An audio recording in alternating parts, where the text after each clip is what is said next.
which in the scriptures Russia represents God or the land of Magog, okay, the Medes, okay, has the charge. Because they are going to play a major part in the destruction of America, man. Okay, but let's start that Matthew 24. Yeah. Book of Matthew, chapter 24, verse 3. And as he sat upon the Mount of Olives, the disciples came unto him privately, saying, Tell us, when shall these things be?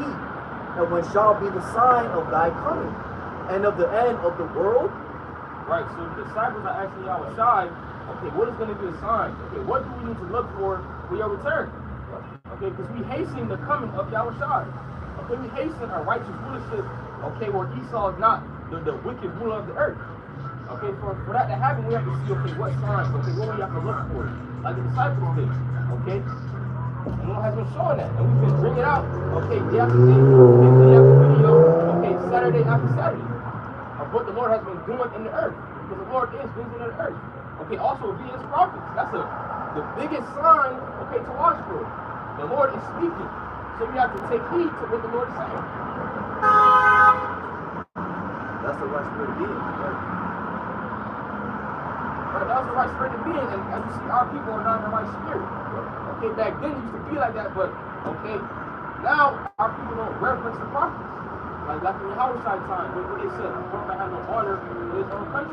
Okay, the respect of the prophets has been decreased. Right, devalued, man. What the Lord has to say, actually, what the Lord has to say has been devalued. You know, fuck us, we just a message. We just an instrument that the Lord uses. The message that the Lord has been saying has been decreased, devalued. Okay, why? Because Esau is power. Continuing on, verse 4, and Yahweh Shai answered and said unto them, Take heed that no man deceive you, for many shall come in my name, saying, I am Christ. Well, you have different, false prophets, okay, teaching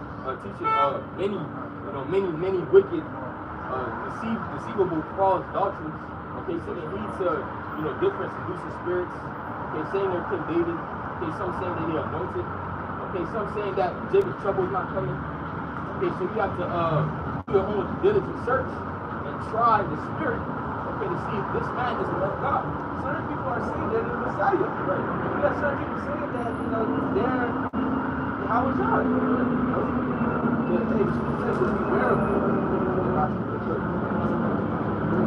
Matthew chapter 7 and verse 15. Beware of false prophets, which come to you in sheep's clothing, but inwardly they are ravening wolves.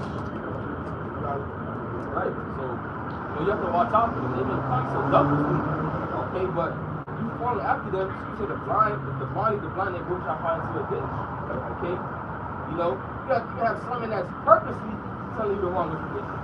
Okay? Right? You have many of them. They know the truth, but you got to respect the truth. Some within the truth, they fell out. Now they're teaching, different doctrines, man. With some different spirits on them. Verse 5, Matthew chapter 24, verse 5. For many shall come in my name, saying, I am Hamashiach, and shall deceive many, and ye shall hear of wars and rumors of wars, see that ye be not troubled. For all these things must come to pass, but the end is not yet. Right, okay, wars and rumors of wars. Okay, you see what's going on, okay, in Cuba, in Havana, okay, in Florida, you have that Russian warship, man. They having a missile practice, okay, we got war games, okay, with different nations, man. That's a sign of wars and rumors of wars. That World War III is coming. If I'm maintaining, they call it the Cuban Missile Crisis Part 2. All right, Russia is really standing up real big and tall. They 66 miles away from Florida, man. Yep. All right, to the point where America is really in fright. They got all these ships trying to block all. They even got missile rockets, ready to shoot. So what time is it right now? Especially if you're moving out of the state. North on First Believe. Okay, it's comfortably speaking after as everything play out.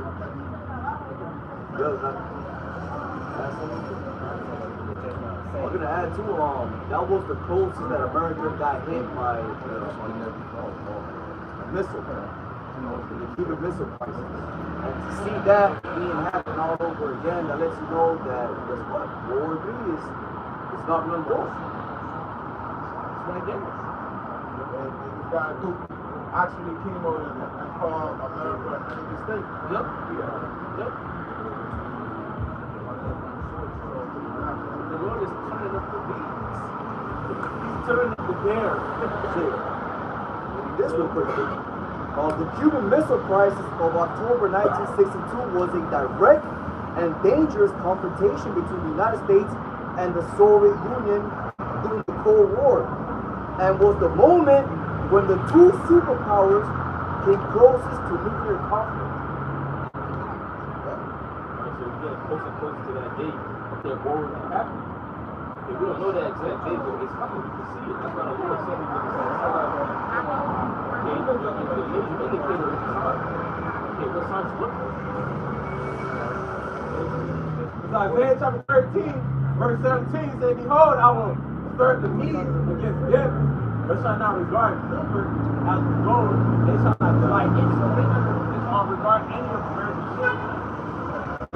What's going to happen when they always tell you when the time is right? But all the prophets say they're going to shoot their bows at America. Right now, the Lord is able to plan their parts. The Lord is to get them riled up for purposes' sake. Okay?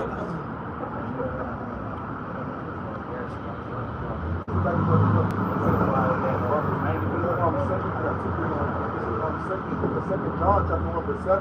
For many deceivers are entered into the world who confess that Yahweh Shai Mashiach has come in the flesh. This is the deceiver and in Antichrist. Who's saying many false prophets are coming out here saying Yahweh Shai has no works. They're saying Yahweh Shai ain't really do just like they did in Egypt. Coming back. I got one more. This is John chapter 4 verse 1. Beloved, believe not every spirit, but try the spirit whether they are of Yahweh outside, because many false prophets are gone out into the world. So many people are out here deceiving people. What are many lies that they're telling? Saying the MOTP is not the mark, saying Jacob's trouble not gonna happen. These are the many lies that they're pushing out right now. And Yahweh is saying you gotta try the spirit by the spirit. Don't believe what everybody's saying, man. Do your own research, man. Many are apostles and others tell us that, man.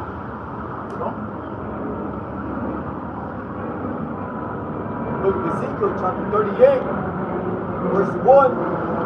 And the word of the Lord came unto me, saying, Son of man, set thy face against God, the land of Magog, the chief prince of Meshech, the chief prince of Meshech, and Tubal, and prophesy against him. Alright, so God and Magog, okay, that represents, Russia. And the Lord is against them, and he's still against them. They can promise you. Still Edomite. Right, still Edomite. And say thus to the Lord Most High, Behold, I am against thee, O God, the chief prince of Meshech and Tubal. And I will turn thee back and put hooks into thy jaws, and I will bring thee forth and all thine army. Right, so it's like when he said the Lord's going to put hooks in their jaws, the Lord's going to cause them to go to war with, America or Babylon. That's what it says. Okay, so the Lord's going to make them go to war with America. It's like you have the Lord is controlling, the battle. He's going to spirit, all these nations to come against America. For all of them, for the sake of prophecy, doing the most good. Right. What the Lord doing is good, bro. Right. All right. I got something right quick. Isaiah 13 and 4. The noise of a multitude in the mountains, like as a great people, its boisterous noise of the kingdoms of nations gathered together. The Lord of hosts mustered the hosts of battle. Alright, so the Lord is putting everything in place. Alright, the Lord is gathering all these nations together. Alright, the Lord making these nations kind of beefing with each other. Alright, calling each other enemies. The Lord doing all that, right? Alright. He's the expert war man. He's the man of war. He's the expert man of war man.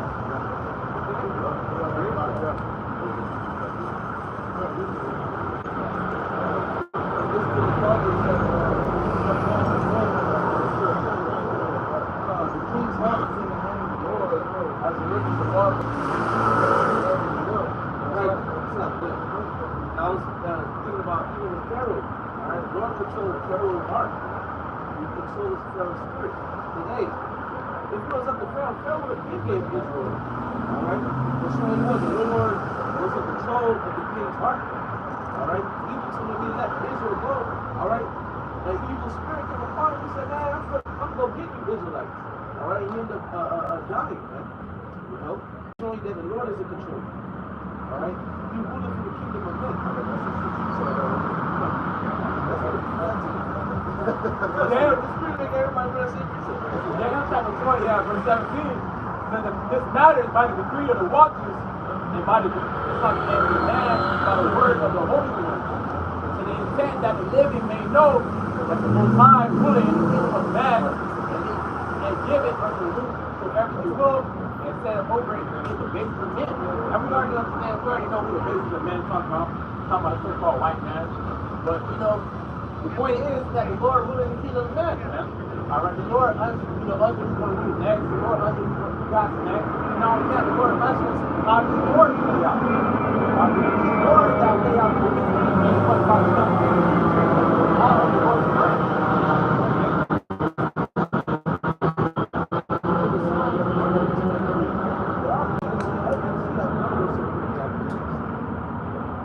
So whatever pleases the Lord, okay, he's going to do it. Okay, what pleases the Lord is, judgment, okay, fulfilling his prophecy. What he said he should go out to the destruction of America, or the setup of Yahweh Shai's kingdom. So his words on our son of forward. We see it in real time. I got more this. Look at the Psalms 145 and 17. The Lord is righteous in all his ways and holy in all his works. Alright, so what the Lord is doing is holy. It's good. Like the car that passed by the Salvation Army. Alright, the Salvation Army. Okay, it says, doing the most good. Alright, everything that Lord does, alright, is righteous, it's good, it's holy. You know, even to the point of him gathering the nations, making them have envy toward one another. Alright, making them go clash heads. Alright, Egyptian against Egyptian. Alright, that's the Lord's doing. Alright, and that's a holy thing, that's a righteous thing. Alright, and the Lord is doing. Alright, and what they say, also righteous thing. Because what comes from all of this? What comes from World War II? All right, the salvation and the resurrection, restoration of Yahshua, man. Okay, that's what comes from World War II. The Lord is having World War III take place to judge the nations, but ultimately for the recompense of Yahshua, man. All right, for the controversy of Zion. God bless that. Psalm chapter 75, verse 4, it says, unto the poor deal not foolishly, and to the wicked become not lift not up the Lord. I'm talking about the Edom, because the Edom also too, some so-called white man, Esau, right?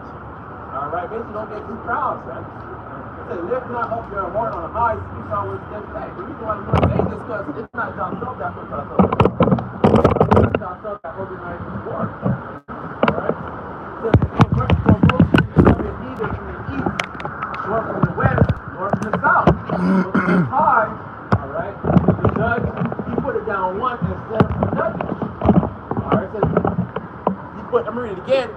Psalm 75 and 7, the Most High is the judge, he put it down one and set up another. And through the spirit, and what's playing out right now, man? The falling of this kingdom, man. The falling of Esau's kingdom. Alright, and part of the falling of Esau's kingdom is reward. Alright, the Lord is putting down Esau's kingdom financially, alright, spiritually, and ultimately, and in the future, physically, man. Where he's gonna put up the rulership starting with Yahweh Shai, the rulership of Israel. Okay? The Lord said, well, I'm gonna set up one that's profitable. Or that's profitable is talking about Yahweh Shai. It said, for in the hand of the Lord there is a cup, and the wine is red, and full of mixture, and he pour it out of the same, for the dregs thereof, all the wicked of earth shall wring them out, and drink them, but I will declare forever, I will see and praise to the Messiah Jacob. Alright, also too, remember this, these two nations are going to slavery, man. Okay? He said, what you got? These guys take you. It says, he didn't lead in captivity, shall go into captivity. Also says the same thing in Jeremiah 49. Esau is also going to drink of that cup. Okay, how we're going to slavery. Okay, Esau's going to go into slavery for 1,000 years back now. Okay, the Lord is a righteous judge. Okay, the Lord is fair. Esau had his 3 times of rule. Okay, the Babylonian, okay, the Greeks, the Romans. He had his time. Okay, now that time is coming to an end. You know,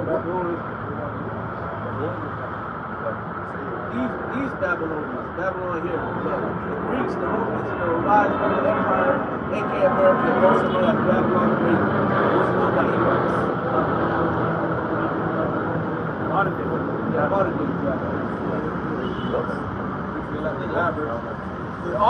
back in Psalm 75, verse 10, the last verse, all the horns of wicked also were like cut off, and the horns and the righteous shall be exalted. So all the powers are of the wicked, are starting with the deep wicked, the so-called white man shall be cut off, man. Alright, how's that through the Lord doing it, right now through the coming of his prophets, bringing down strongholds, but ultimately, physically, when he brings Yahushua, man, ultimately, physically, but before even Yahushua, World War III. Okay, when World War III play out, and ultimately when Yahushua comes, alright, so what? Salakia, brothers, we just moving over. We just transferring over. Salakia.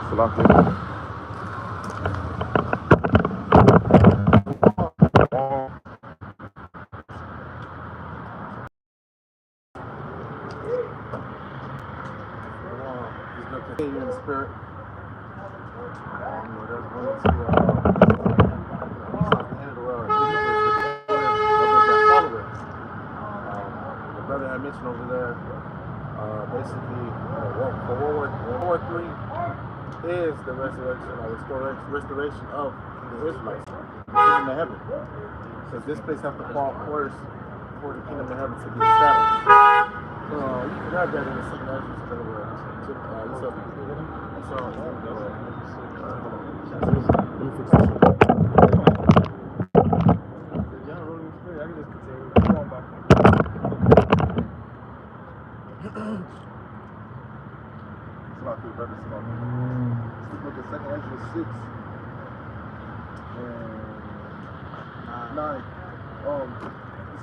Second Ezra 6 and 9. For Esau is the end of the world, and Jacob is the beginning of it that followeth. And when you go into that word world, it's going into eon, which is going into a period of time. So Esau is ruling for a period of time, and Jacob got next. So how is that? Because the Lord is going to set us up when he comes down and take and destroy this place, man. And how is that going to happen? World War III, all these things that's happening in the world is leading up to the end of the world, man. So I had This is the book of Job, chapter 14, verse 5. You see his days are determined, the number of his months are with thee. That was the point of the bounds that he cannot pass. Basically, explain to you that, Esau, the so-called white man, your kingdom has an expiration date. This man thinks that he's going to be in rulership forever, but the Bible read 2 Ezra 6 and 9, which is Esau's the end of the world, and Jacob is the beginning of it that followed. That's why you have the statue. That's right. Or you have where the Lord said that Babylon was going to have a rule, or the Persians, the Medes, the Persians, we have the Greeks, the Romans, the five on the empire that we have right now. All have a time start and have what? A time that it ends. We're coming to the end of this eon, like the verse said, this age, the age of rulership of Esau, Edom, and Jacob, starting with Yahushua, is going to be, the kingdom of heaven is going to be ruling forever, ever, and ever. Alright? It's the book of Malachi, chapter 1, verse 4. Whereas Edom said, we are in province, but we shall return and build desolate places. Thus says the Lord of hosts. They shall build, but I will throw down. They shall call them the border of wickedness, the people whom the Lord hath indignation forever. When you go into that word indignation, it's going to the Lord's anger. The way it says Edom said we are in province, it's going into the Byzantine Empire when Jacob was ruling. Return and build desolate places, going into the Renaissance when Esau came back into power. So it says whom the Lord had indignation. The Lord is angry with this place. Return and build. That means the Lord is going to destroy this place when he comes back, man. Because you forward the affliction because you did too much. Alright, go back to the Edomite. The Lord set it up. He said that before they even had any fault, before anyone committed sin or did anything, he loved Jacob and hated Esau. Every father just sets you up as a, as the villain. So it is what it is. That was Esau was made to go off. You're profane. Esau went out the temple. They're wicked. They're the wicked. That's Ecclesiastes 1:15. Might as well bring it up. It's the book of Ecclesiastes 1:15. That which is made crooked cannot be made straight, and that which is wanted cannot be numbered. That's our people, and it's to our people. Esau not made to be straight. Every father made him to be the wicked. All right, to hate you. That's why he have a perpetual hatred for you. All right, but our people somehow think that they can make Esau love them. Esau's gonna become a good person. No, he's created to be the wicked. He's created to be all. He's created to be the physical counterpart of Satan, the adversary of Yahweh outside. That's right. Real quick, please. So this is the book of Sirach, chapter 12, and I'm going to start at verse 10. It says, never trust thy enemy, for like as iron rusteth, so is wickedness. And it says never. And that, when you go into the word, never means never at no time. You're not supposed to trust Esau Edom. You're not supposed to trust this so-called white man, because this man doesn't like you. This man wants to destroy you. This man, look what he did to you. He tested experiments on you, put syphilis. Look what he does to you. Never trust that enemy. When I think about that also, hey, Joe Biden, you Negroes, Latinos, and Native Americans, you will always last. So now you're going to be first. Take the jump shot. You're not supposed to trust this devil at any point in time. What's so funny about that?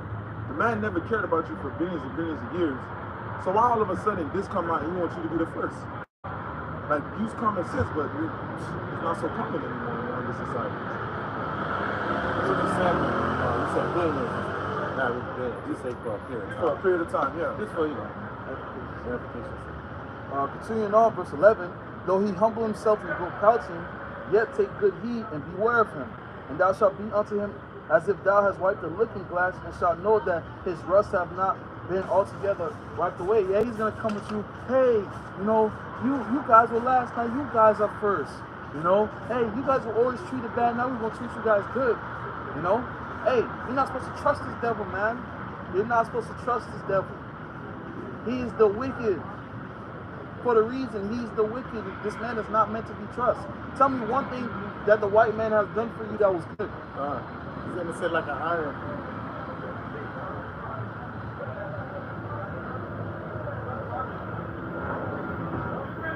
Like an iron wrestler.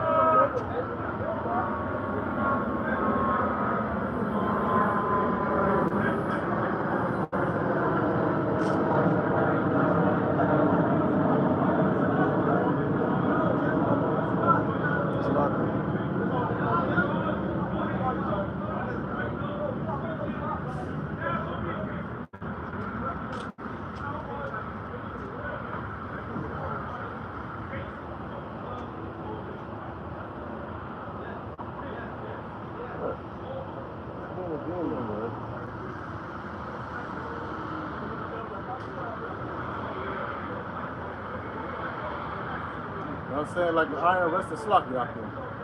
Like iron rested. So it's his wickedness. So at the end of the day, the iron is gonna rot. It's gonna rust. Whatever. At the end of the day, it's gonna show that what it is. The iron is what iron do. Is gonna rust. So Esau's wicked. He's gonna always be wicked. It doesn't matter. That's right. Going with it. You have more? Huh? You have more? Verse 12. Overthrown he stand up in thy place. Neither let him sit at thy right hand, lest he seek to take thy seat. And thou at thy last remember my words and be pricked therewith. Kuba, let him have it.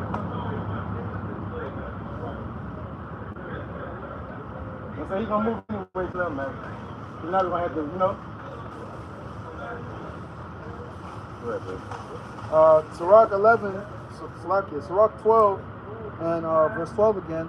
Set him not by thee, lest when he have overthrown thee, he stand up in thy place.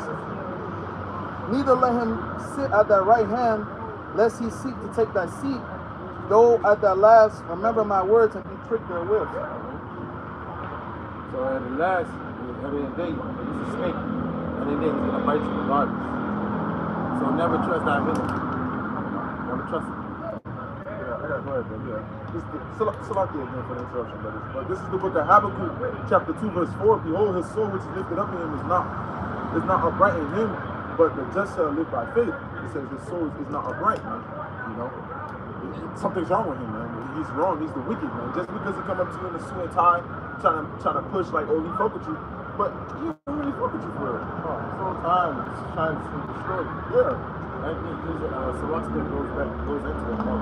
Yeah, verse 5, yeah, also because he transgressed by wine, he is a proud man, not to keep it at home, who enlargeth his desire as hell, and is as death, and cannot be satisfied, but gathered unto him all nations, and heapeth unto him all people. It says not to keep it at home. Esau Edom is in everybody's business, man. He's trying to push the way that his ways on these other nations, man. And you know, because they have that control, what's that word? They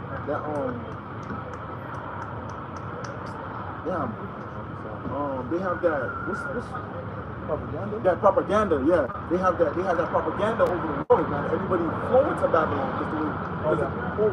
They have that pull. They have that rank. So everybody is flowing to Babylon, man. You know, so he want to push the way he is on these other nations, man. Kamala Harris as an example. What are you doing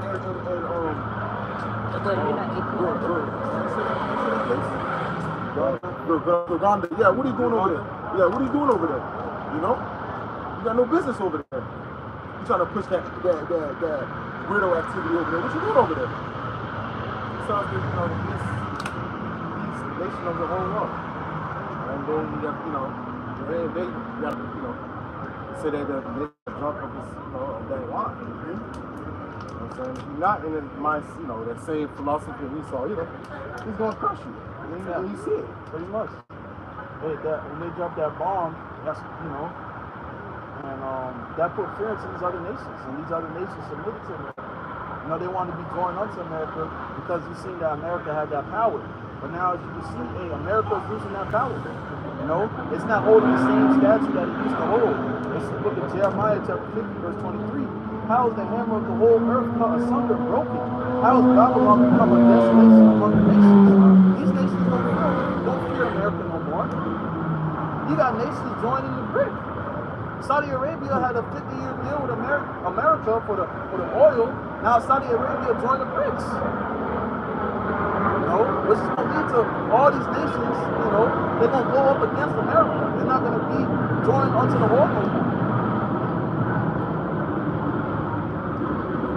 So, like you said, all the Esau was, you know, that strong guy, because he made everybody fear when he dropped the little boy.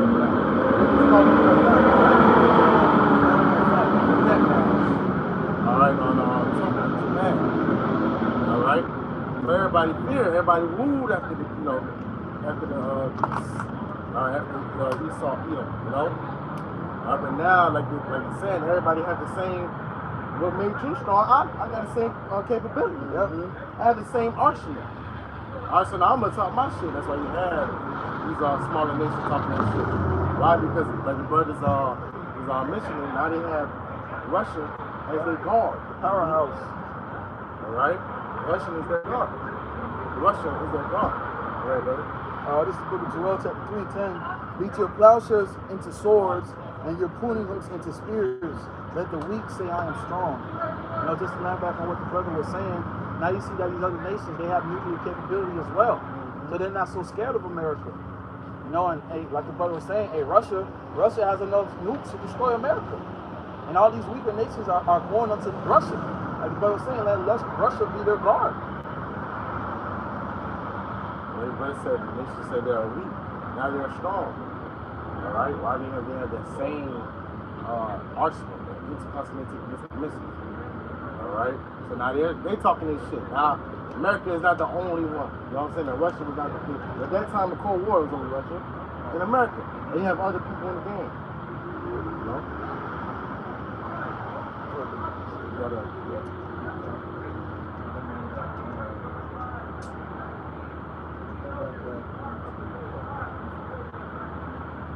We can go into the next one too. You have Jeremiah. This was constructed. Yeah, that's all. Yeah, Jeremiah.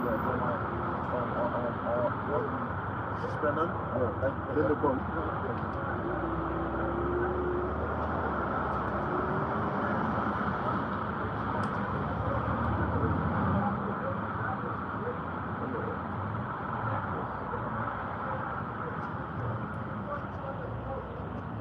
This is the book of Jeremiah 50, and I'm going to start at 14.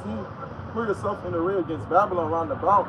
All ye that bend the bow, shoot at her, spare no arrows, for she has sinned against the Lord. So all the nations that have difficulties with this are nukes. Our Heavenly Father is saying, hey, bend the bow. Shoot at them. All the nukes that are made they're going to be used. They're not just there to sit in silos, just sit there, could be in a museum or just looked at. No, all those nukes are going to be used. The 200 million nuclear warheads can hit Babylon crazy, making America. It's going to make America desolate. Verse 15. Shout against her round about. She has given a man. Her foundations are falling. Her walls are thrown down. For it is the vengeance of the Lord. Take vengeance upon her, as she hath done you unto her. Cut off the sword from Babylon, and him that handled the sickle in the time of the harvest, for fear of the oppressing sword. They shall turn every one to his people, and they shall flee everyone to his land. So you're going to have to start seeing more nations. All these heathens made back to the nation. Why are they going to see that there's no more money to be made in Babylon?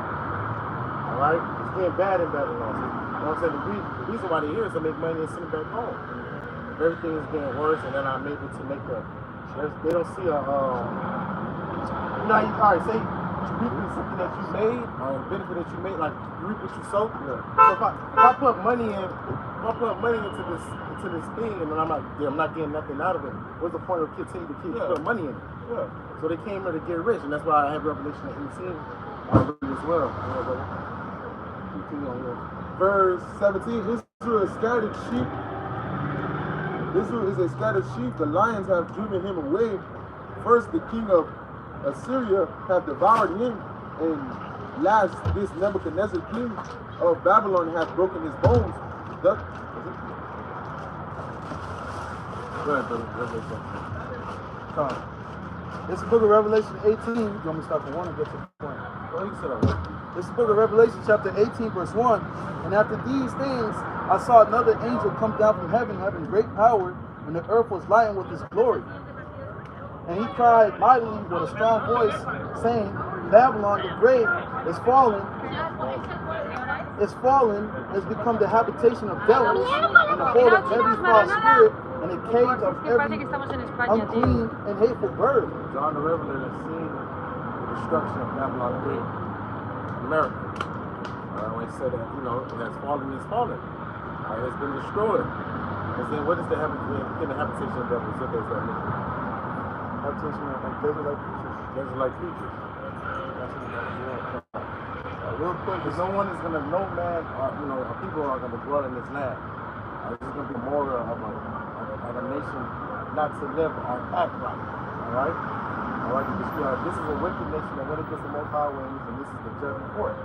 So no man's to live, only desert-created animals. Like the screech owl, all right?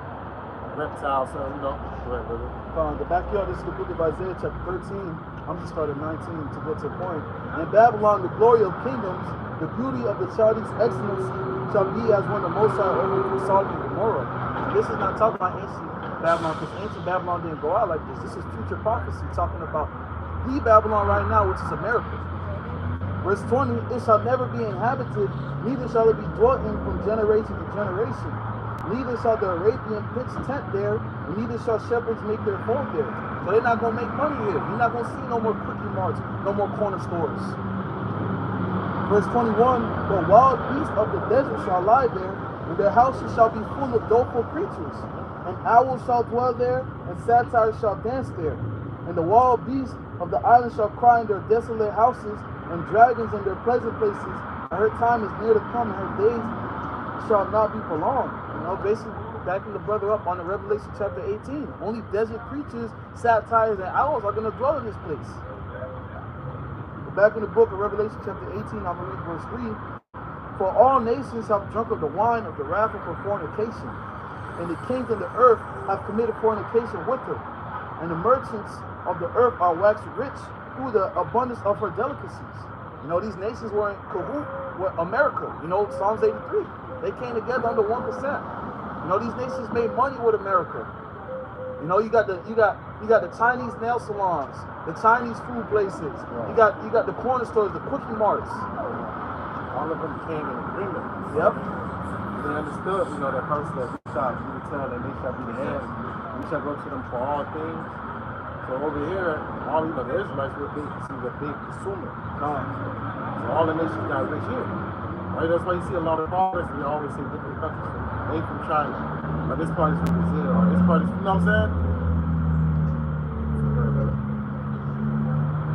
Verse 4, and I heard another voice from heaven saying, Come out of her, my people, that ye be not partakers of her sin, and that ye not receive not of her plagues. And that's, who's that talking about? The elect. Come out of Babylon. Come out of this defiled place. Verse 5, for her sins have reached unto the heaven, and the Most High have remembered her iniquities. Yeah, her sins reached up to the heavens. There's trash in outer space. You know, Babylon, you have to pay for the crimes that you committed, man. The sins that you've committed, man. Verse 6, reward her even as she rewarded you, and double unto her, double according to her works, and the cup will she have filled to her double. Yeah, so you're going to get that double onto you, man. All that wickedness that you pushed out, hey, you're going to get double onto you. Judgment. Righteous judgment, you're going to get no double. That's right. Alright, so if you was in captivity for 400-500 years, you're going to get 1,000. You know? We ain't going to do the same thing, you know, because Esau did wicked things to us. We're going to do the righteous, you know what I'm saying? We're going to do the righteousness. We're going to do the same things that he did to us. But you are going to get judged for what you did unto the children of Israel. This is the book of Isaiah, chapter 13, verse 10.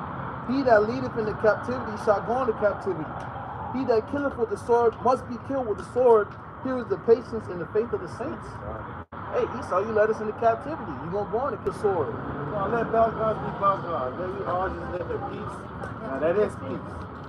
Alright, eye for eye, tooth for a tooth. Alright, so we can face our tribulation to them that troubled us, man. Alright, so you're going to get paid back. Alright, it's just that we waiting for the Lord. Alright, it's not going to be out of our hand or our might. Every father is going to be, you know, is going to issue the kingdom of heaven, issue putting the chains upon your neck.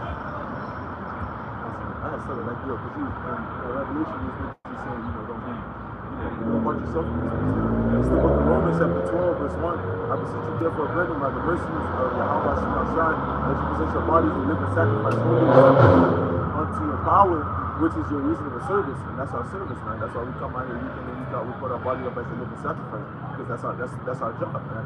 You know. Verse 2, and this is the point, and be not conformed to this world, but be ye transformed by the renewing of your mind, that you may prove what is that good and acceptable and perfect will of Yahweh Shai.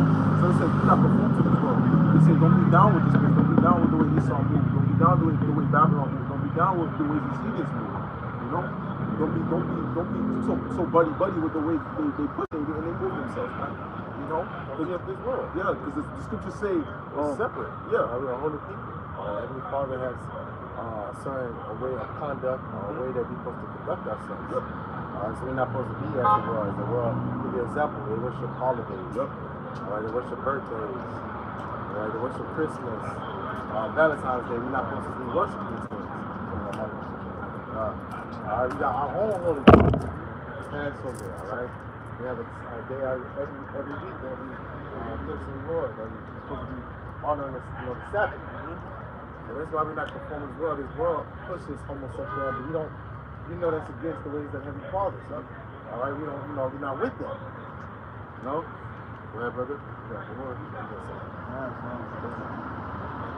Just to go back to, he that leads from the captivity, go back into captivity. It's the book of Isaiah chapter 33, verse 1.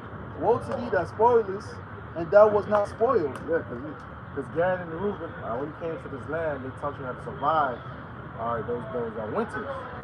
They didn't treat you with ill. So like this, even I believe they were sick as well. They were giving them herbs so they could, heal themselves.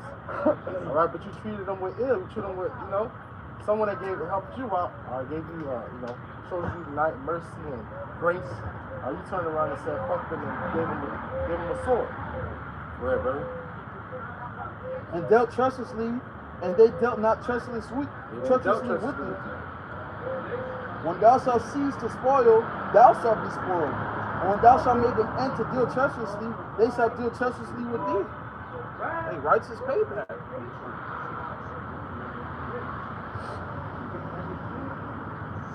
Book of 2 Thessalonians 1 and 6 is the brother said righteous payback. Seeing it is a righteous thing with Yahweh Shemel said to you can bring tribulation to them that trouble you. And you know who troubled us, man. Starting off with Esau Edom. He's the main person that troubled us, man. Yeah, the Lord put us under him because he went off, but he did too much. He overdid it, man. Forwarded the affliction, Butt breaking, motherfucking, picking nigga, all that, man. Esau did too much. But we can pin him, but it's all gonna be in righteousness, man. That's right. Exodus 21 and 16. And he that stealeth man and selleth him, Esau stole us and selleth us. Or if he be found in his hand, and Yahweh shall come back, but still gonna be found in your hand, shall surely be put to death. Alright, this is my forefathers. Now, we know that it's a such thing called reincarnation. Alright, coming back into the flesh. You are your forefathers. Alright, so we're gonna get judged for what you have done. So the Lord didn't forget. You hope that he forgives. The Lord is letting you stack your wickedness upon your wickedness until he says, I had enough. You had, you have exceeded or gained or got to your point or your measure. And the Lord is going to bring judgment upon you. This book of Ecclesiastes 8 verse 11, because sentence against an evil work is not executed speedily, therefore the hearts of the Son of Man is fully set in him to do evil. And that's right. Hey, you think because the Lord's not jacking y'all up right away that you could just keep doing your wickedness? But like the brother was saying, the Lord is keeping tab on you. And your tab is just increasing and increasing and increasing. The Lord said that's enough, and he sent Yahweh to come with judgment. This is the book of 2 Peter chapter 3 verse 8. But beloved, be not ignorant of this one thing, that one day is with the Lord as 1,000 years, and 1,000 years is as one day. So if you start thinking the Lord forgot, so the Lord, it just happened. It was just yesterday, maybe. You probably, that was years ago, that was 1,000, 2,000 years ago. Hey, for the Lord, on the Lord's coming, that was like a day ago to him.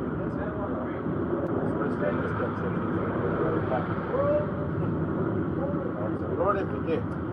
So fresh. Alright, that's why you see that that's why he's gathering all the nations in the valley of Shabbat, to the Middle East. Alright, to be for my people. This is the book of Joel chapter 3 verse 1. For behold, in those days and in that time I shall bring again the captivity of Judah and Jerusalem. And the end of our captivity.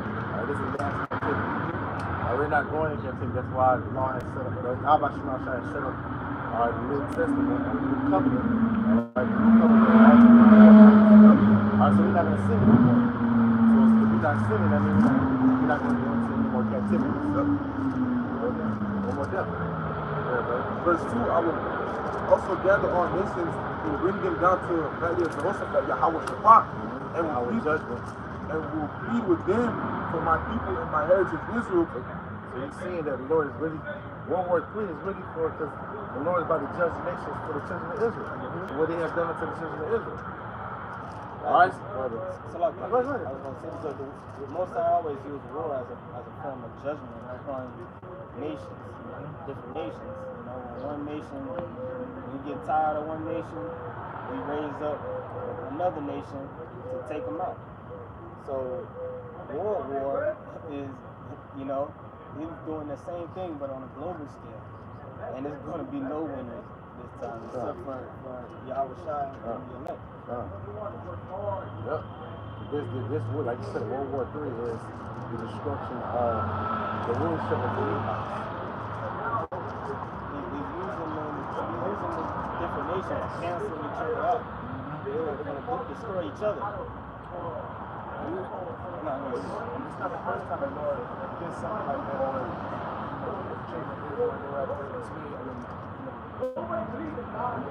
Watching the battlefield, we see how these nations were fighting each other or they're already destroyed by the time it was Real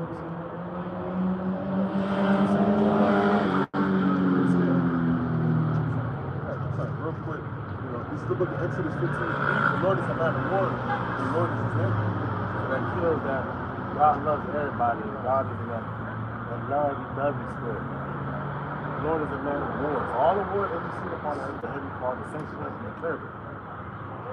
Which means what the Lord has in you. Like you have nations that hate you. How about you? Who else can you have judgment upon this nation? Plain and simple. Yeah, This is back at Joel 3 and 2 again. I will also gather all nations and bring them down to the valley of Jehoshaphat. so all the nations are there to fight. And that's why you also see another prophecy that the Father is lying on the Ravens. Alright, so all of a sudden that's what the breakdown is going to happen. Right? I will also gather all nations and bring them down to the valley of Jehoshaphat, and will be with them there for my people and for my heritage Israel, and they are scattered among the nations and part of my land. Scatter the nations, scatter our people amongst the nations, alright, and part of his land. Alright, we have people fighting for the land to this day. You got Palestinians, you got other people. Nothing new, they always been fighting over that land. But it's not for them. Alright, go ahead. Verse 3, and they have cast lots for my people and given a boy for a harlot and sold a girl for wine that they might drink. They cast lot for my people. You seen the movies when they cast, you know what I'm saying? There's a strong man here. You know what I'm saying? Do I, how much? 100, I'm starting at 100 the bed right now. Now I got 150. Now I got 170. Oh, sold to the man for 170. Alright, so casting lots. Alright, then sold a boy as a harlot. I forget what movie it was when they had that little boy shiny stuff. Yeah. You seen it. You seen it even in the little boys that costing this with sodomites. Why? Because that was a, you know what I'm saying? He's selling little boys to sodomites and to play with them. You did that. Why? Because he saw the boxing boy. I quoted it, I'm going to bring it up for edification's sake. It's the book of Zechariah, chapter 1, verse 15. And I am very sore displeased with the heathen that are at ease. For I was but a little displeased, and they helped for the affliction. You know, you guys, hey, Lord was mad, but you added way more food to the fire than that was necessary. Which you saw either. Alright, rug breaking, motherfucker, lynching, alligator bait, just for the affliction. Drown towns. Yep. We saw this is right. You know, what happens is that all of the Cromwell, when they started coming, going up the land, scalping island of England, they were cutting up the babies out of the stomach, killing the men, setting them on fire, Puerto Rico, you know what I'm saying? We saw these so this day. You know what I'm saying? Like Chicago, they need infantry trained with weapons, alright, drugs, alright, drugs and stuff like that.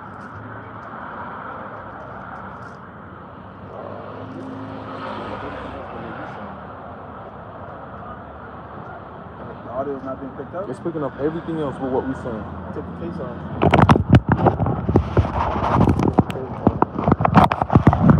Lock your bird. So all things, you know, for the affliction. Even, you know, he has a law set up where, hey, if you dealt with a woman, you have to marry her. You know what I mean? You know what I'm saying? You know what I'm saying? Be careful. Be careful. It'll be a penalty. You'll be penalized if you do. All right. See, it'll be a lot of single. You know, but he all knows all this is set up by the Most High anyway. But you know, just come up there. You have to, all right. You have to deal with a woman. Now you're dealing with a woman. You know that you have to be involved. So you know what? Abortion. Yeah, even if you had abortion set up, you'll penalize if you do that. Without what happened.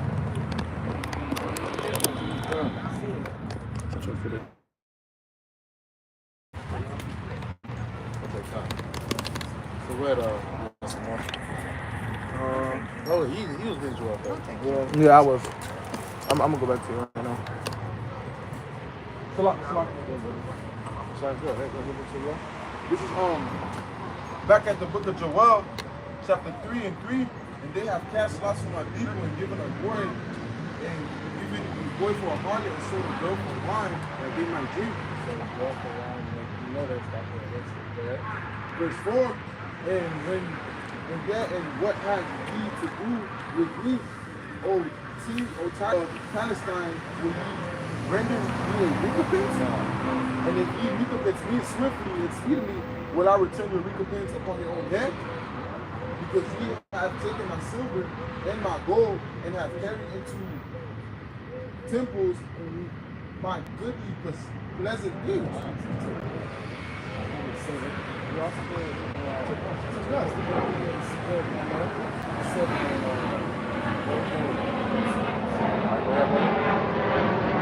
Verse 6, the children also of Judah and the children also of Judah and the children of Jerusalem have ye sold unto the Grecians, that ye might move them far from the border. Northern tribe and southern tribe is sold to the Grecians, right here in Babylon, right? Because the slave ships came in, they came full and they left full. All right?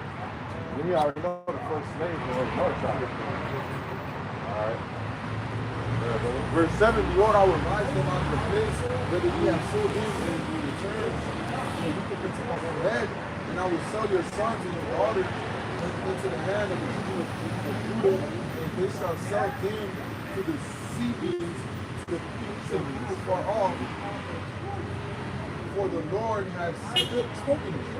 Proclaim ye this among the Gentiles, prepare war, wake up the mighty man, let all the men of war draw near, let them come up, use their plowshares into swords, and your earplugs into spears, let them army.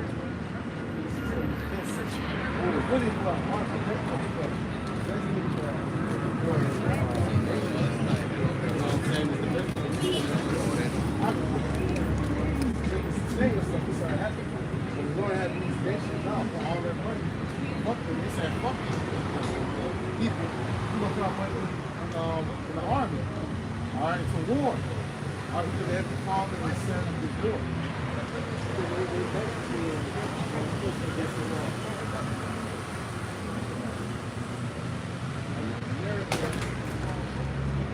These different NATO nations, the schools on these nations like Russia. They know that if they escalate what's going on, it's going to be the World War III. They don't want to do that, but they got no choice. Which is all because of the small acts.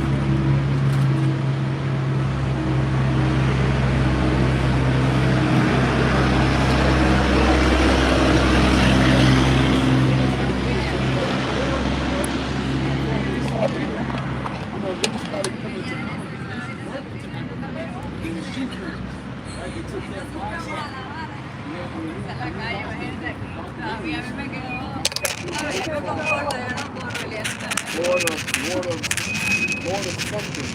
And Nicholas Cage was in the movie Lord of War.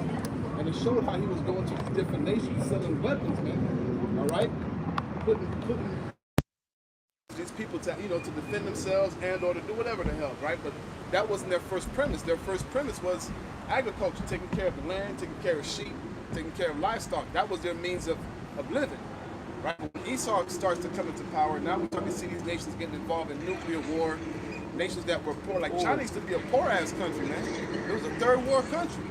But then, they started, manufacturing things like all factory work used to be done here in America. But then they started taking that stuff overseas because Esau was trying to save some money. And he brought it to, places like China.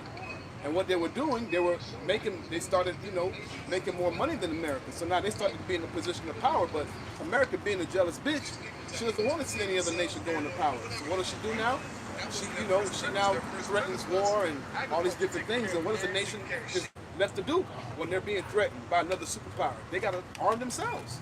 So now a nation that was once a weak nation, that was only into, their own thing, now they become, major superpowers and able, to defend themselves against threats such as America.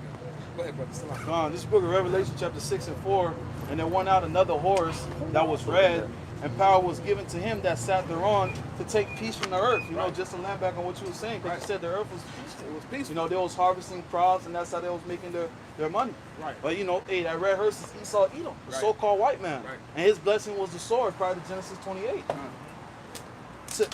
Sat thereon to take peace from the earth, that they should kill one another, and there was given unto him a great sword. And the sword doesn't only go into weapons; it can go into his pharmaceuticals, you know, the guns and all these other things that Esau uses. His deception. That war in the Middle East, what you think it was about? It was about poppy seeds. Yeah, poppy seeds. Opium. Opioids. That's what those soldiers were really defending. They weren't defending, you know, the world from terrorism. You got these people blowing up. It was never about any of that stuff. Mass destruction. Weapons of mass destruction. There was nothing. Bro, it was a dude that used to work at the job that I used to work at, and he was in the military around that time. And he was saying, you know, it's like, bro, he wished he never signed up. He said there was no weapon of mass destruction. They were out there for the opium, the poppy seeds. So I said that you're fighting a bankers war. Yep. And also, too, there was also stealing gold. Yep. Oh, when you watch that movie Three Kings, Man, you know what I'm saying to you? Like Esau, man, you can't trust nothing that come out of his mouth, man. bro, All right, and they just recently made it legal to start drafting a lot of you young mother suckers, man. So pretty soon y'all gonna start fighting Esau's war. real quick. This is the book of Habakkuk chapter 2, verse 5. Yeah, because he transgressed by wine. Or they wicked. Yeah. Real quick, I got two. This is the book of Numbers 35 and 33. So you shall not pollute the land wherein ye are, for blood is defileth the land, and the land cannot be cleansed of the blood that is shed therein, but by the blood of him that shed it. How was America founded? How is this, you know, this quote unquote great country, you know, proud to be American founded? By blood. By bloodshed. And it tells you in Habakkuk chapter 2 and 12, it says, woe to him that built up a town with blood and established a city by iniquity. And that's how this place was found. That's how this place was built up, through bloodshed. And the only way that it's going to be cleansed is by your bloodshed. That's right. Not Hey. by, what's that thing that Jake like to export? Reparations to water. All right, not reparations, not buying out sellouts. Nah, your blood got to be shed upon this land. That's right. Nahum 3 and 1. Woe to the bloody city, it is all full of lies and robbery, and the prey departeth not. And who's the prey? Us. Hey, this city is built off of lies. America was built off of lies, off of stealing, off of killing. That's how this place was founded. They said that Northern Tribe came here through the Barren Straits. Right. You know, on top of that, just said lies. Christopher Columbus found this land. He was just trying to find another route for spices. He didn't mean to run in this place. That's a bullshit lie. He knew that there were Israelites here on this side, man. Because he read the prophecy in Second Ezra, where it talked about how we left the place and came to a place where never no man dwelleth. What Thanksgiving is, Thanksgiving is the Pilgrims and the Native Americans that came together and had a feast, and gave thanks. Thank you, Pilgrim. Thank you, Indians. The Negroes from West Africa immigrated over here for jobs. For jobs. Oh no, they sold, according to the new version of Deuteronomy 28:68, they sold themselves into captivity. Yeah. They offered themselves and nobody would buy them. Hey, but that's the devil for you. Yep. That's why we read, never trust our enemy. Never trust them. Hey, 2 Ezra 13 and 40. Those are the 10 tribes which were carried away prisoners out of their own land in the time of Osea the king, who Salmanazar, the king of Assyria, led away captive, and he carried them over the waters, and so they came into another land. So Northern Tribe was kicked out of the land, all right, and they went into the Syrian captivity. Then period of time after being in the land, they came together, as scripture would say. Go ahead. Verse 41, but they took this counsel among themselves that they will leave the multitude of the heathen and go forth into a further country where never mankind dwelt, that they might there keep their They statues. said they're gonna leave the heathens. So we know that from Europe, all right, Africa, and then you have Russia, China, all right, and the islands of the sea, they were inhabited by the heathens, right? So a place that where the heathens were not inhabiting was the Americas. All right, North America, Central America, all right, South America, and then the islands. All right, the Caribbean. All right, so they took it amongst themselves that we're gonna come live over here. Yep. All right, where no man dwell. Now, have nations, people came over into this land? Yes, before time. I remember time the King Hiram, one of the King Solomon navies. All right, they came over here and got certain things and brought it back. All right, to Solomon. All right, but they never dwelt here or lived here. You know. So go ahead, brother.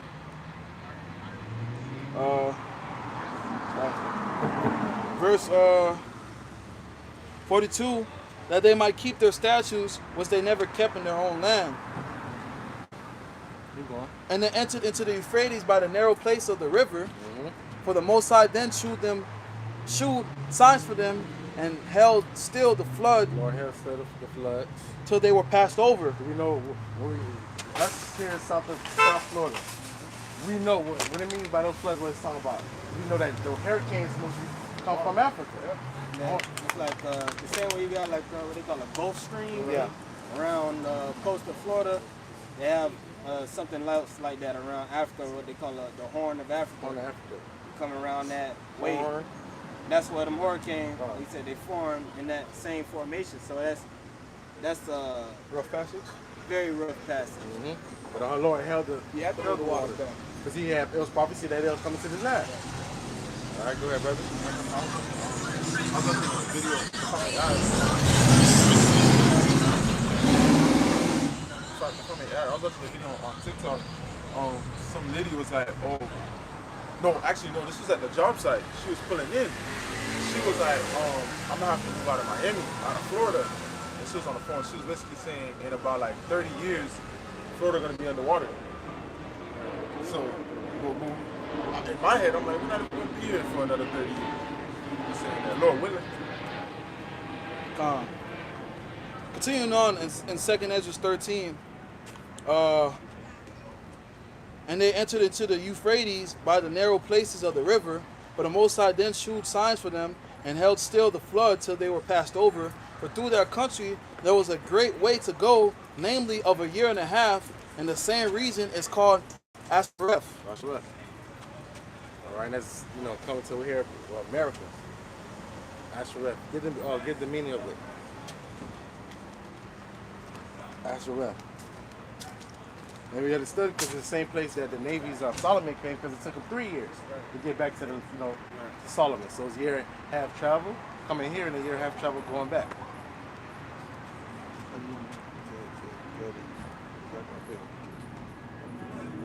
The meaning. The land Ashereth.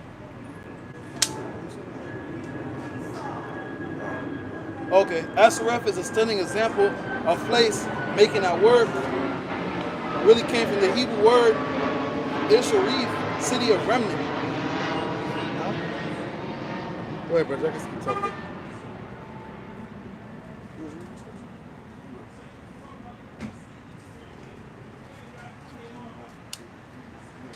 Yeah, got it? This goes into another land. Really meaning, I want to see if they had it, but it goes into another land. Another land. It says it there. Yeah, it says, you search Arsareth, Google says the Hebrew word Arsareth translate to other land. Okay, so proving that, they said it was going to another land where no man dwell. That was just, just the back of that, the meaning of that word. The brothers didn't know. Keep going with it. 2nd Ezra 13 and 46.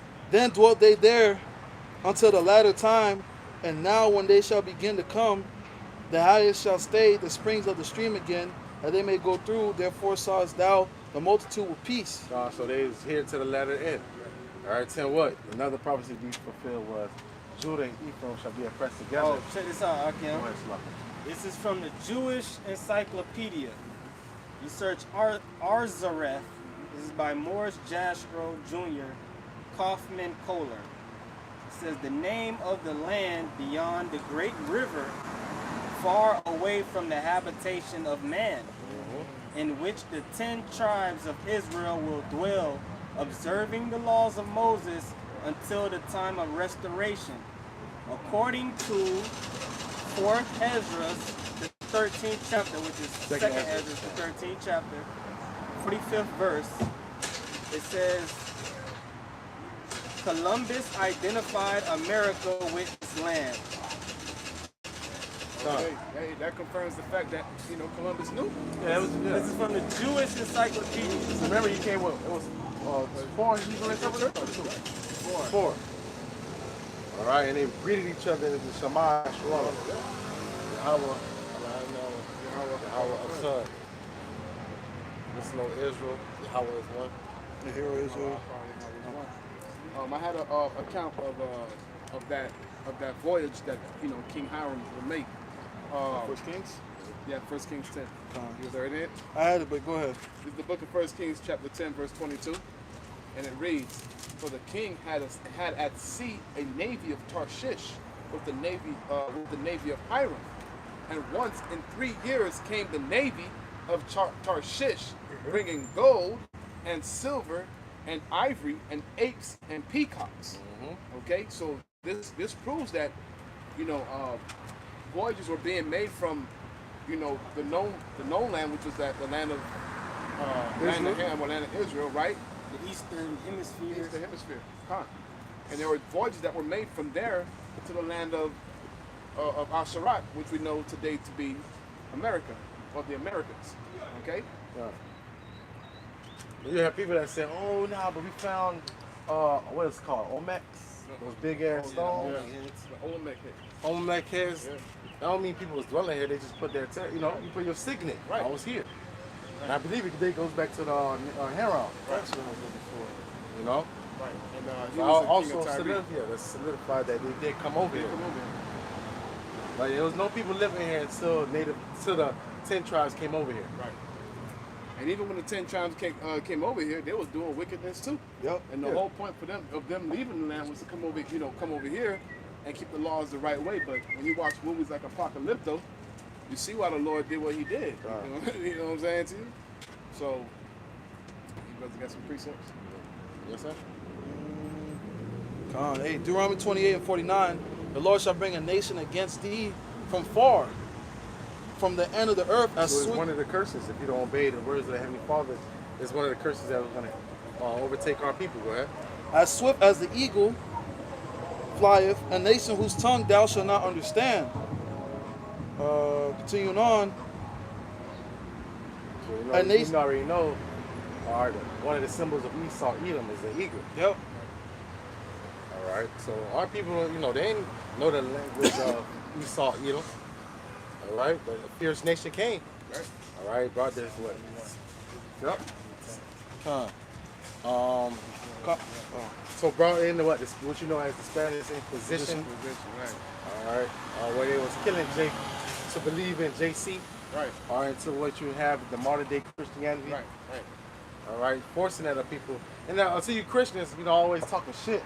When did the apostles or the disciples force or kill anybody to worship Yahweh Shemal Shai? All right. That's a question that you supposed to ask yourself. Is why these fucking Edomites came and pushed that upon the people, and if you didn't serve it, you died. Right. Where I know in history, if you didn't stop serving Yahweh Shemal Shai, you were put to death. Put to death. All right, but we didn't force that on nobody. Right. It's if you believe. All right, but why? Because they prove that these are Edomites. All right, and they have to put that doctrine upon the people, confused and in a low vibration. Because the apostles weren't sovereign at that time. Of the apostles, the nation of Israel was not sovereign. It's under the Romans. Under the Romans, we had to answer to another nation. Yep. Which is that nation swift as the eagle flies. Right. That was already curses of Deuteronomy coming upon our people. Right. It just didn't fully manifest until we came over here in this revised Roman Empire, right? Mm-hmm. But even then, Still had them over us. right, they was over us and we weren't sovereign, so the apostles didn't have no authority to force anything on nobody. Right. And it's supposed to stay that way until Yahweh Shai returns. Right. Showing you that these so-called Christians couldn't have the truth because they had the power. they had the backing of kings and queens of high power nations, which just show you that will never be, okay?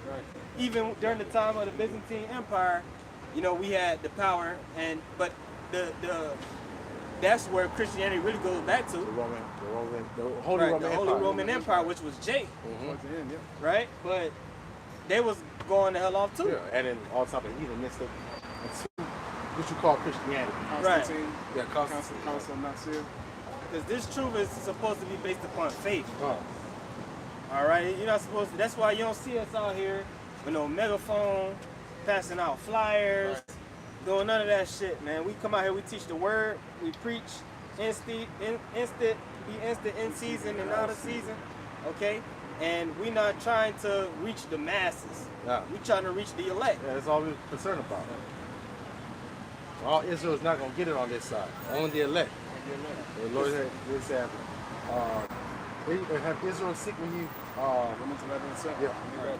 Christianity was just a power tool. Yeah. Used to manipulate nations, subject nations. But that's what religion's all about. Religion is all about minding the mind of the people and controlling the mind of the people through fear, man. And this is where you get the whole doctrine of hell from. But the Catholic Church created the doctrine of hell, man. And actually hell goes into Greek mythology, Hades. You know, that has nothing to do with the scriptures, man. Speaking of hell in the scriptures, it's just a condition. The condition and or the grave. I got some real quick. Forced conversion.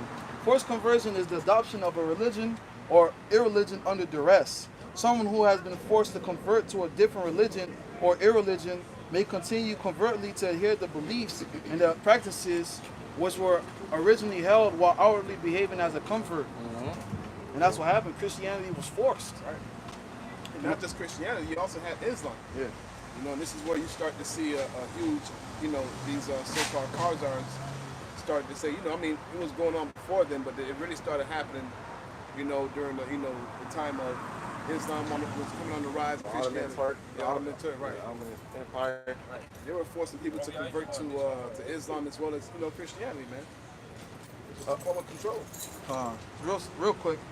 Under it says through history, there have been instances of forced conversions to Christianity, including, and then under one of them that stood out was Jews and pagans. It says between 400 and 1500s, Jews and pagans were sometimes pressured to convert to Christianity through the threats of violence or negative consequences such as economic pressure. Them Jews and pagans was both Jake. Yep. Yeah, Jakes that was pagan. The word pagan just means you in the field. Yeah, some Jake. You watch a lot of these different period pieces going into you know, the establishing of the United Kingdom and King Alfred the Great, going to the history of the Scots and the Saxons, right? Also you have the Danes, right? The Norsemen. Those are all Jakes.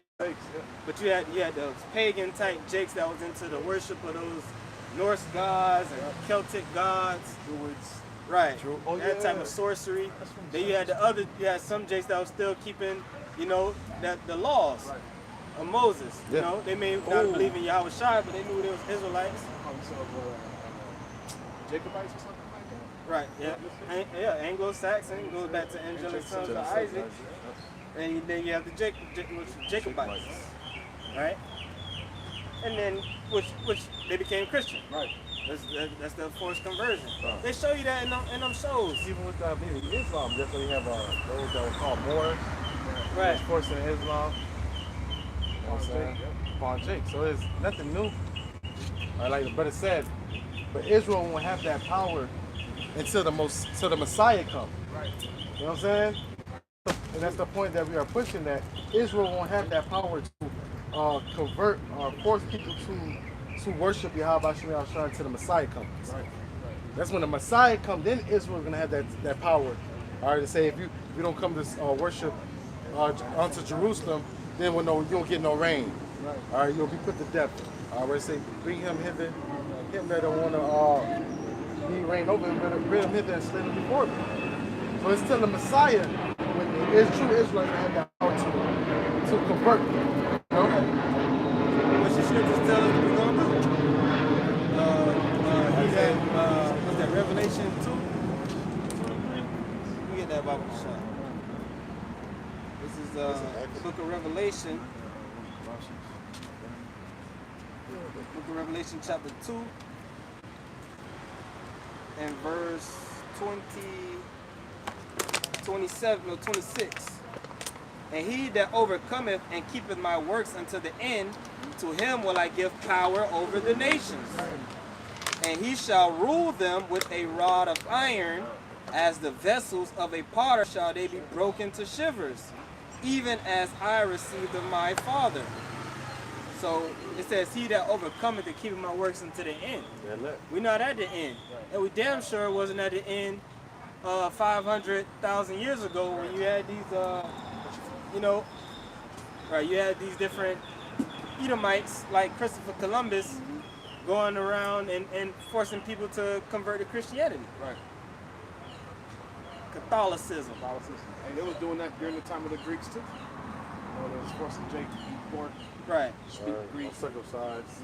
Not circumcised the sons. Right. It's basically the same thing that's just using Christianity to do it as a replacement for what's the word? Hellenism. Hellenism. Right. Which is the same shit, because it's the same idol. Which the idol of what they call Jesus Christ, the Christ goes back to Ptolemy Soter, which was a Greek. Yep. And that's the same spirit. I mean, the god of Ptolemy Soter, which was another one that had Serapis. That was talking about Romans or the Greeks? That was the Greeks. Hey, this is from OSU, Ohio State University, the EDU. It says Columbus forced the natives to convert to Christianity and began practicing this new religion against their desires. We had border schools, remember? Yeah, Forced the natives to Gad. Yeah, Gad. Forced them to speak English, change their names. You know what I'm saying? It said, who's to say that the natives wanted to practice Catholicism? In order to advance in his personal gains, Columbus disregarded the interests of the natives and forced them to practice a foreign religion by his toil. And that's a question to you Christians. They like to say Christian this and this, that, but you don't even understand the origin of Christianity on this side. You know what I'm saying? Right. All right, well that shit was wicked.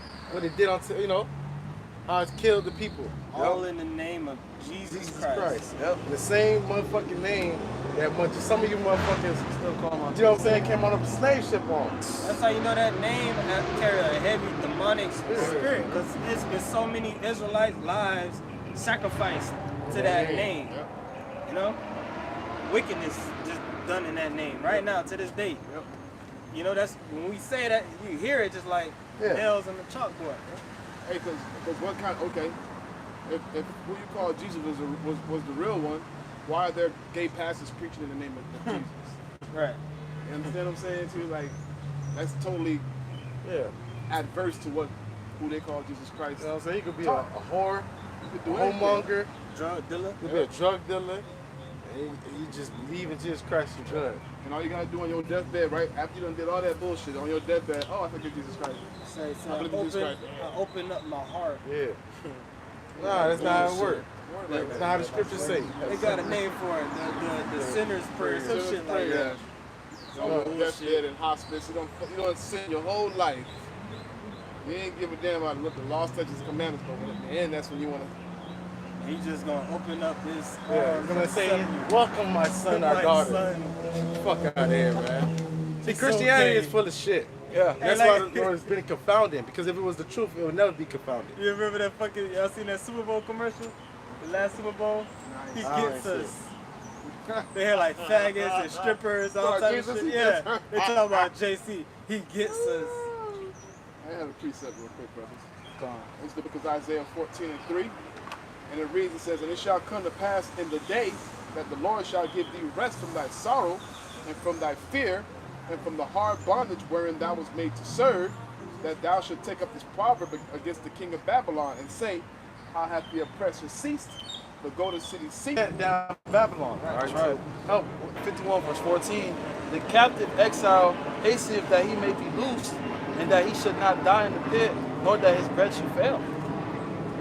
We want to get out of here, man. We tired of being in captivity. We understand, hey, this is judgment from the Heavenly Father. But we waiting for the day Bashim Yahushua. Waiting for the day for Yahushua to come crack the clouds so we can get out of this captivity. Because hey, you know, the Heavenly Father woke us up. Right. So you know how the earth is supposed to be run. Yep. That's why I say surely pressure make a wise man mad. Right. That's why we're so upset and angry. Then people are like, why are you so mad? Why are you so angry? Because the Heavenly Father woke us up with how this world is supposed to be governed, and we see that it's opposite. It's upside down. All right, so we're going to be angry. Yeah, we're going to be upset. All right, but we have to wait till Shalom comes. Because it's a balance, because we have hope. Yeah, we have hope. But the scriptures call us prisoners of hope. Somebody can get that. Prisoners of hope. Zephaniah, I believe. But it says that, you know, you got to look, like you said, the captive is to be loose. Yes. Captive exile. We're right now, we're prisoners. Yep. So a prisoner, one prisoner, he probably got a death penalty or a life penalty. He know he ain't getting out. Yeah.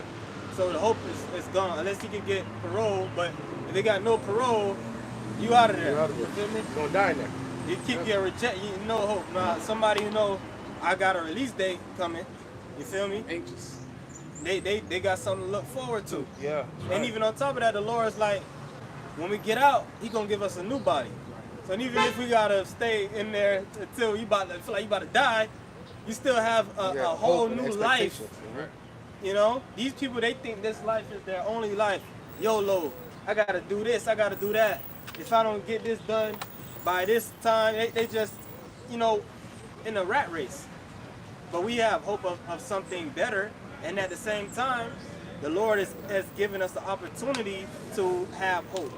We don't just hope in His mercy and salvation for no reason, right? We're not just sitting back, not doing anything, constructive or contributive to the ministry and just thinking we're gonna be delivered just because we know we Israelites. Like you got a lot of people out there, right? This is 2 Corinthians 4:1. It says, therefore, seeing we have this ministry, as we have received mercy, we faint not. Okay, so there you go. We have this ministry. The Lord gave us an opportunity or a way to make it right with Him again. Right. So we're not going to fold. We're not going to faint with this opportunity. We're going to, like it says in Baruch 4, as it was your mind to go astray from the Lord, so being returned, seek Him 10 times more. This is the book of Hebrews chapter 11, just to back the brother up. And 1, now faith is the substance of things hoped for the evidence of things not seen. For by it the elders obtain a good report. Through faith we understand that the worlds were framed by the word of Yahweh Shemashai, so that things which are seen were not made things which do appear. And so we have faith, man. We have faith. We never seen the kingdom of heaven, but we believe in that, man. That's right. Those are the things that we look for. We look to the kingdom of heaven. We look to the deliverance of us, man. We hasten in the coming of the day of our Lord. That's right. Hey, read verse 13. Jumping down to 13. These all died in the faith, not having received the promises, but having seen them afar off, and were persuaded of them, and embraced them, and confessed that they were strangers and pilgrims on the earth. That's right. Hey, when you look at the forefathers, they didn't get the promises right then and there, but they were persuaded. They knew in their mind that it was coming. There'll be a time that they do receive it. That's right. And us, especially with the times that we're living in, we're seeing that it's at the end of the world. But hey, we know what's coming. We know Yahushua, is coming to say, I don't have to say we part of the leg. We actually see the signs. Exactly, that's right. We see the day, you know what I'm saying? We see the day of the Lord. We see the earthquakes in diverse places, the upwards of the people. You know what I'm saying? So we see these things. We see the collapse of the dollar of America, of the other nations. You know what I'm saying? So we see the signs. So we're supposed to be down there more excited and expecting more. I think it was a camp that said, why GMS, y'all always talking about the elect and salvation and hey man, look, why not? We separated ourselves from this world, man. I mean, we're in the world, but our hope is in the kingdom to come, man. Don't you want to be, you don't want to live everlasting? Be at peace. Are able to enjoy your family, your kids. You know what I'm saying? Nah, but they received their consolation already on this side. Nobody got one. This is the book of Matthew. This is the book of Matthew, chapter 13, verse 16. But blessed are your eyes, for they see, and your ears, for they hear. For verily I say unto you, that many prophets and righteous men have desired to see those things which ye see, and have not seen them, and to hear those things which ye hear, and have not heard them. So we're living in the best times ever, man. We're able to see prophecy pop like popcorn right in front of us. Prophecies that were said long time ago is playing out on the earth right now. You know, and we're seeing these things. We're hearing the war drums beating. We're seeing the talks about World War III. You know, we're seeing these things. So, hey, the excitement is there. We happy. We know Yahushua is coming. We know those times is coming. We know, hey, we know all hell's about to break loose in here. We know nations is going to get judged in the valley of Jehoshaphat. You know, it's one thing to hear these things, but we seeing these things play out, man. So that boosts our faith. We see the dollar is getting ready to collapse. That's right. Hey, look, Iran is not re-signing that contract after 50 years. The oil, right? Right, to sell oil to America, which means the petrodollar is no longer going to be held as a standard. And they signed the BRICS. And they signed the BRICS. Now 55 of our American, so-called our American dollars is equal to one of their BRICS dollars. Yep. So now if America is chief thing is imports, right? Because you know they don't make anything anymore for the most part. That means whatever's coming into America from these different nations that are involved with the BRICS nation is going to cost America 3 times as much, man. That's right. Hey, it's a beautiful thing that you said that, brother, because I was dwelling upon that earlier. Hey, you Americans, get ready for your comfortability to be compromised, man. Sure, because what that's going to bring is hyperinflation. Yep. You already don't have enough money to make it through the week. Right. Yeah. Shit. And guess what? Most people don't even have enough groceries to last them the whole week. They can't. They got to choose between paying their rent or buying food. Yeah. Yep. You know. So what now? When you can't pay your rent, you not become homeless. You know how many people are riding dirty now? Yep. Yep. They can't afford to get the license straight or have insurance on their car. Yeah. That shit is ridiculous, man. You know. Because you have to rather I'm gonna eat or pay this bill. Exactly. Can't even afford rent down here no more, man. Now, granted, they say that rent has been coming down, but shit, there's no jobs, man. Compared to what? Right. We're going down compared to what? Compared to what? To the skyrocket? Right. They lie. Right. So it's going from 2,200 to what? 2,100? Right. You know? 2,200 to 2,198. Right. 198. Right. Full of shit. He's all full of shit. I had to reset real quick. This is the book of Matthew chapter 10. Salaki, this is the book of Matthew chapter 13, verse 10. And the disciples came and said unto him, Why is thou speaking unto them in parables? And this is read letter to our Lord Yahushua speaking. He answered and said unto them, Because it is given to you to know the mysteries of the kingdom of heaven, but to them is not given. Oh, so now this word is not for everyone. All right? This word is not for everyone. This gospel is only for the elect. All right, go ahead, brother.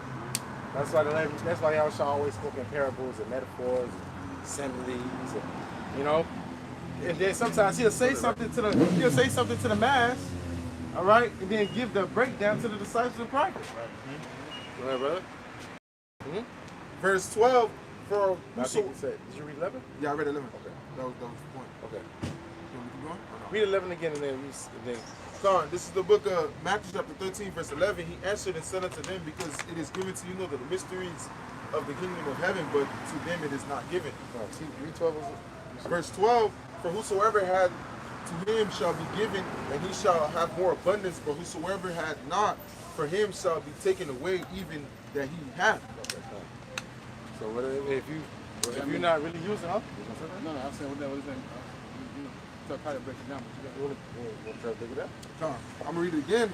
For whosoever had, to him shall be given, and he shall have more abundance, but whosoever had not, from him shall be taken away, even that he had.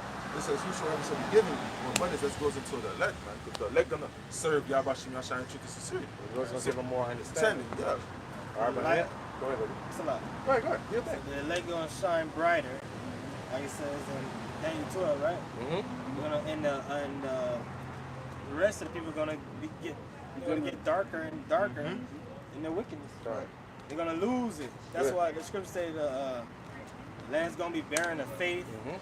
people gonna ask and look around and see, have you seen, have you found the truth? They're gonna be looking for the truth. And I have no answers. It's like them jakes out there doing the job. Remember the way Yahushua said, when I come back on earth, shall I find faith? Right. Because all these people's faith are going to be tested, and they're going to denounce their gods. Right. And we've seen that in 2020. Right. All right, that was just a small clip. Mm-hmm. But when, you know what I'm saying, but when all these things are testing your faith, because you don't have faith, you can't have faith in a false god. All right, straight bullshit, just something that you believe in. You know what I'm saying? You might like it because of this concept of their religion, or, you know, this attracted me to this. Right. All right, because if you don't have nothing to look forward to, all right, and majority of their books are not alive. Right. They don't have prophecy. No, none of their books. You know what I'm saying? No, have prophecy. So what you got to look for after? All right, Ishmael looked up, you know, if they died, martyred, they can't this about a woman, the woman, their kids.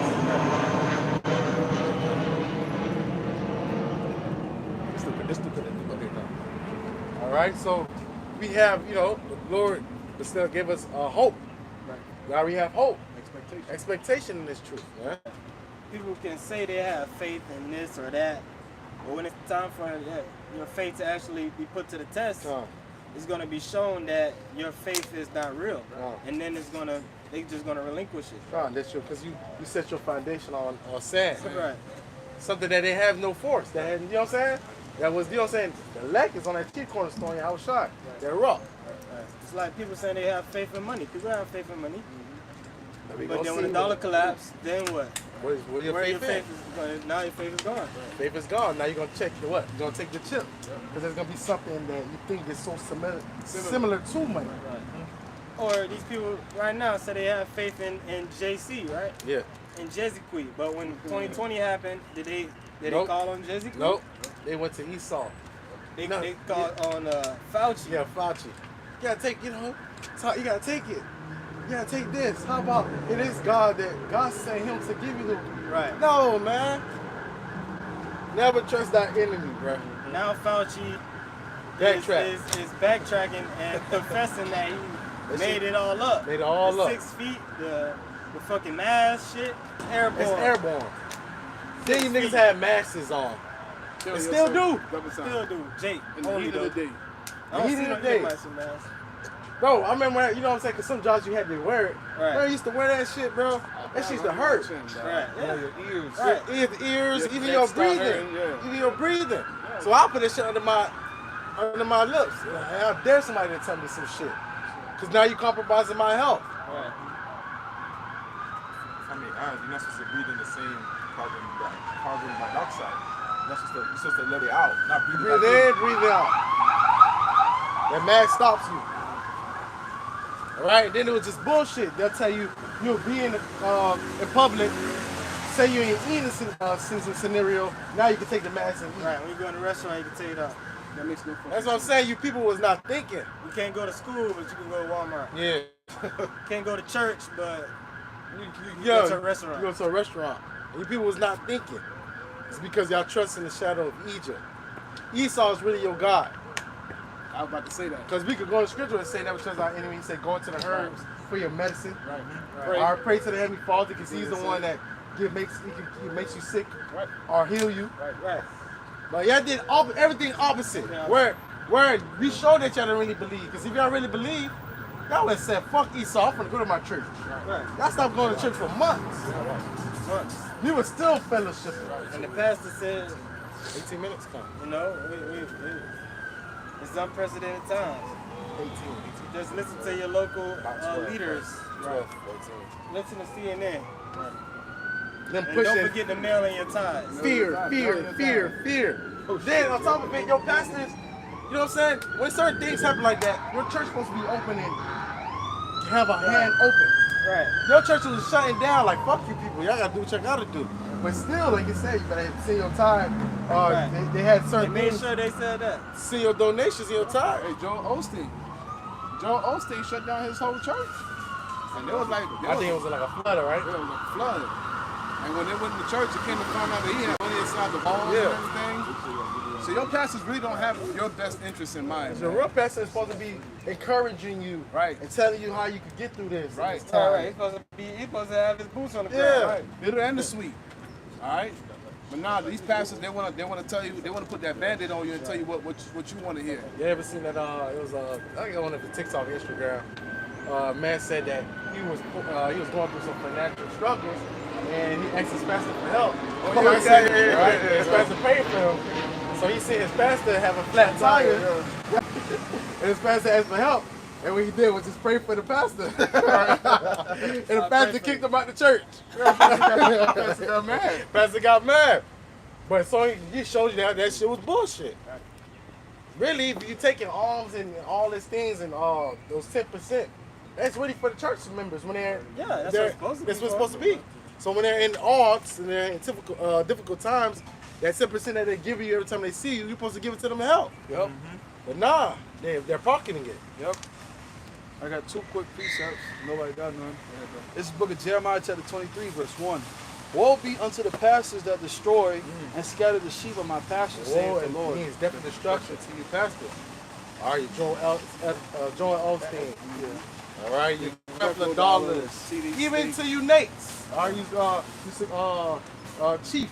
His name? Gorilla Hebrew. Guerrilla Hebrew. High priest. Chief Ephraim, all you guys.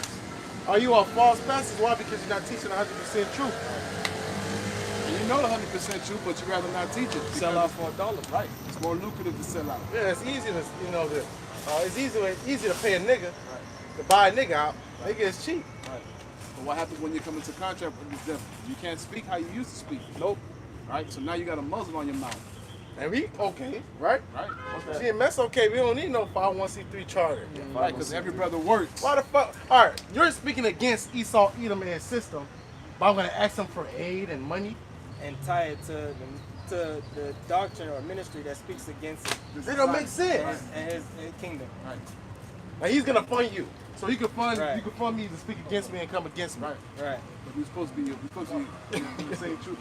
Yeah. That's why I just gotta get judged. He's gonna let you collect money tax free while you talking shit against him. Come on. He said his dollar gonna collapse. He gonna push a chip. Well, which makes sense. This is why, Nate says, well, I can't stand when they say that. Because you that's against your contract. That's the name that we're gonna call to be saved on. Yep. You ain't got to. Hey, give me a better chance. Hey, Hey, space for me. you know what I'm saying? More look at hear my mouth. Calling upon his name. Fuck you niggas. Y'all As soon as the torture come, you get out the way. you get out the way. But the Lord's saying you're not gonna be able to get out the way. Escape, bro. You ain't gonna be able to escape. Right. Them same judgments that you're not telling the people to come that's gonna happen. Y'all be on YouTube? Yes, sir. All right, represent. You have a question that you wanted to ask? What is it called on YouTube? GMS Miami. Oh, okay. You follow a group? Tahar, right? Yes, sir. You follow a group? Well, You're just listening right now. do I follow a group right now? Yeah. Well, I've been hearing about this for a while. Okay, wow. But I just don't never know who's y'all. Yeah, we GMS. Colors a lot. No. You know what I'm saying? Other cats, they might have a certain color that they, like purple or blue and black or. So, if you have any questions, you can ask. Feel free to ask. What y'all call Jesus? We call so it's Yahweh Shai. And the other name is Yahweh. What's the name that you call him by? Well, when I was learning about it, it was always like I heard, like I said, Yahweh. Okay. Because I learned about it years ago. Okay. Y'all been in your years? I've been here for a while. Yeah. Going on what? About going on 10 now, I believe, soon. I've been here for years, way back. Y'all got gray hairs now. And then I just stuck with the person that taught them, and then everybody split. And it got wild. So, you know what I'm saying? You listen to other groups, they call them camps. Yeah, they call them camps. They start saying other stuff. Right. It's weird. Okay. It ain't like how it was when I first heard about it. What's an example? Huh? Give me an example. Like, the purple, it's weird, right? And, they people think, I think it's Nate. Yeah, They think Nate is going to add all the knowledge. And I'm like, I was around when it was the Ariel. Right. Okay, so you're going back to One West. Way So you know about One West. Yeah, I'm a crack Okay. So you from New York or? Not from here. From here? We Okay. all born in Overtown. I know. He's from here. I know it's what called a peacekeeper. No, I know Officer Ariel come from Overtown. Yeah, the way we talk to him. Yeah. They think he's dead, but he's not. Yeah, we know he's not dead. We gotta clarify. So, the guys came hard on that church. ICJC. Yeah, they came hard on that. Yeah, because he was not teaching the truth. Tax evasion. They was doing a lot of wickedness. But they never was able to touch Ariel. Right. The Lord, we believe through the Spirit that High Priest Ariel gonna come back. Back in the trial. We know he's not in his right mind right now. Nah. But Lord willing, We believe that he's a high priest, Joshua, that is speaking in Zechariah. Right? Zechariah, Zephaniah. Zechariah. That's who he is? No, that is symbol. You understand that is symbol him. Right. That's what Apostle Sahara taught us. Huh. Right. That he right now we understand what's going on with High Priest who they call Tanzadakia. He died, we know he died, but how basically they sold out. High Priest Ariel and High Priest Shaw and basically for a long time. no, we just know the history. Paul Sahara told us what happened. Yeah. And they basically took money from a certain organization and they switched up the doctrine, and they switched up a lot of things. And they got call himself the Holy Spirit, the God sent Comforter, but High Priest Ariel, Apostle Sahara always still speaks well of him, even though he's not in his right mind. Y'all where to start at? Nah. Ariel, what happened? Well, through the Spirit over the years, we learned that. So Hard did the same thing. He changed something. No, he removed. That's not necessarily a doctrine Everybody thing. that broke. But it also said in Daniel that knowledge shall increase. So certain things it says not all the time that your elders were right. You know what I'm saying? Certain things they were wrong about. High Priest Ariel didn't have everything. He didn't have everything. Okay, that's what You see, we got the sign, and we know this from High Priest Ariel. That's for him. We teach a lot. Most of what we teach is from High Priest Ariel. That's exactly why I'm saying what I'm saying, because I like when I bump into people that know a little bit of the history. Yeah. Because the purples think it was all Nate, and then Yeah, a lot of people coming in now think it's like Nate was the top guy, right? Guy, and you can see they saying this guy. Yeah, Nate took it bad. Nate got he's worth for $150 million. And we all know that's like that TJ. So if you spiritual, you can see that. Right. Yeah, that's not nothing to mess with. Because they came to fight Ariel. Ariel was around since Bible left. They killed them. They killed Arthur, Martin, but they couldn't touch Ariel. Then you remember the guy that was King David? King Marshall. Dead. Ariel's still around. Because Ariel is not somebody, he's not moved. Like somebody around him off, he's still kind of be patient. He's still patient, and you can see God moving him. God keeping him here. That's why I'm respecting this. Very. I noticed something about him because he barely speak, but him and Shaw are very connected with God. And I'm seeing even when people go off, Ariel, be patient. He said, all right, what's going on? He be patient to see what's going on, and they get removed. So, and then sometimes somebody comes with something that is real, but they might. Christ is y'all. Now watch it. I know y'all about to go on. There's no Father.